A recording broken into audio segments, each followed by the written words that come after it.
একবার ভাবো তোমার ছোট ভাই যেগুলো করতেছে সেগুলো ঠিক করতেছে? কানা থামা। একবার এত বড় অন্যায় করছে আর বিচার করেছি, আমার ছেলে মারবে, ফয়সালকে মারবে? হ্যাঁ, এত বড় স্পর্ধা।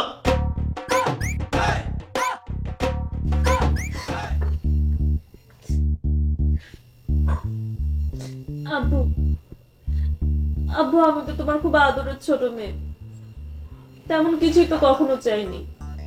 কিন্তু আব্বু এইবার আমি একটা জিনিস চাইবো, আর যেটা চাইবো সেটা তোমাকে দিতেই হবে আব্বু। আমার আদরের মেয়ে আমাকে চাইবে, আমি দেবো না তা হয়? কি বাবা বলো, কি চাইতেছো বলো? আব্বু তুমি তো বুঝতেই পারতেছো আমি কান্না করতেছি, তুমি দেখতেছো। একটা মানুষ কখন কান্না করে? যখন সে খুব কষ্ট পায়। আমি অনেক কষ্ট পাইছি আব্বু, আর কষ্ট থেকে বলতেছি তুমি এবার আমার কথা শুনবা।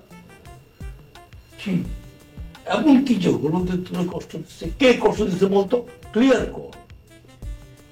আব্বু এই যে আমার মডেলকে ব্ল্যাক ডায়মন্ড চাচু যে মেরেছে, ঠিক আছে সেটার জন্য পারিবারিক একটা সলিউশন হয়েছে। চাচু তোমার কাছে ক্ষমা চেয়েছে, তুমি তাকে ক্ষমা করে দিয়েছো।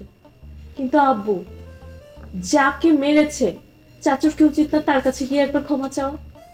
আর এই কথাটাই আমি গিয়ে মেছু চাচুকে বললাম।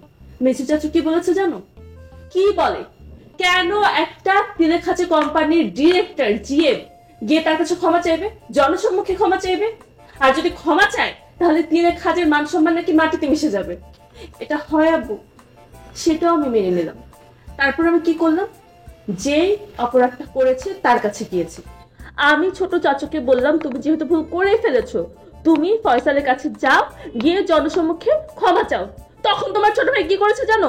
উত্তেজিত হয়ে বলতেছে কি আমি ক্ষমা চাইবো? ঠিক আছে, আমি এক্ষুনি ফয়সালের কাছে যাব, গিয়ে ওকে মারবো, ওর চুল টুল সব আলাদা করবো, ক্ষমা চাও তো দূরের কথা, ওর হাড় হাড্ডি মাংস সবকিছু আলাদা করে ফেলবো। তখন আমি তাড়াতাড়ি তোমার ছোট ভাইকে আটকেছি আব্বু, নিলে তো ওইখানে গিয়ে ফয়সালকে মেরেই ফেলবে। একবার ভাবো তোমার ছোট ভাই যেগুলো করতেছে সেগুলো ঠিক করতেছে? কানা থামা। একবার এত বড় অন্যায় করছে আর বিচার করেছি, আমার ছেলে মারবে, ফয়সালকে মারবে? হ্যাঁ, এত বড় স্পর্ধা। শোন, আমি বলছি, আমি তোর বাবা বলছি, এই প্রতিষ্ঠানের চেয়ারম্যান বলছি, এখানে সবাইকে ডাকছি, তোর কান্না থামা। তোর কথা হবে, প্রয়োজন হলে হাজার হাজার মানুষের সামনে যে মাপ চাবে, ক্ষমা চাবে আমার ছোট ভাই। তারা দুই ভাইকে আমি ডাকতেছি, প্লিজ প্লিজ। তুই তাদের দুই ভাইকে ডাক, বল আমি ডাকতেছি, যা। কান্না থামা।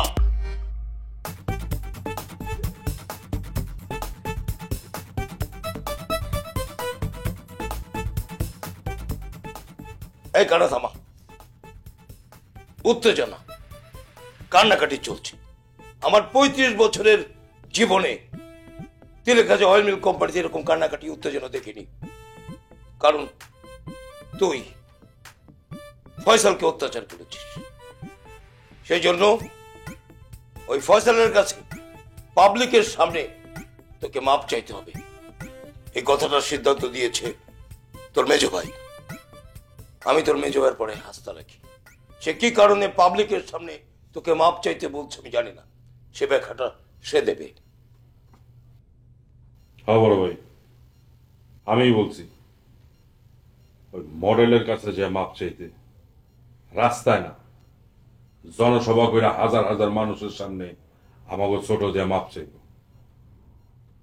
কেন মাপ চাইবো সেটা আমি খুব ভালো করেই জানি। আপনি আমার প্রতি আস্থা রাখতে পারেন।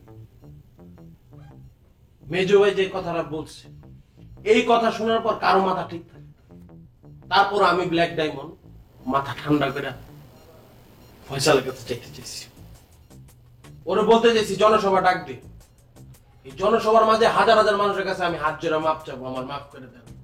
কিন্তু আপনার কন্যা চন্দ্রকন্যা আমাকে বাধাগ্রস্ত করছে।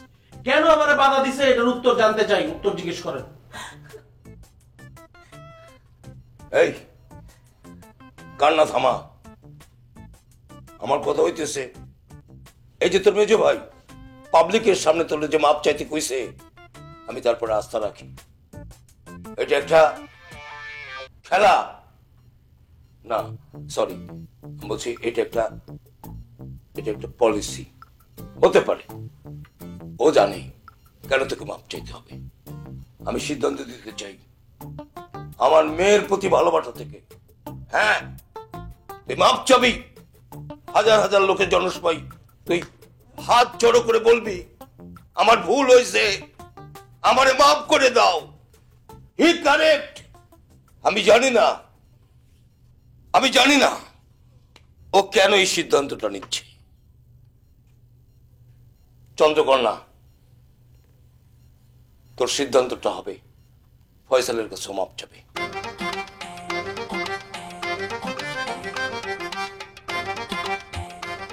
তুই যা, ফয়সালকে বলে দে ফয়সালের কাছে ব্ল্যাক ডায়মন্ড যাবে। যা।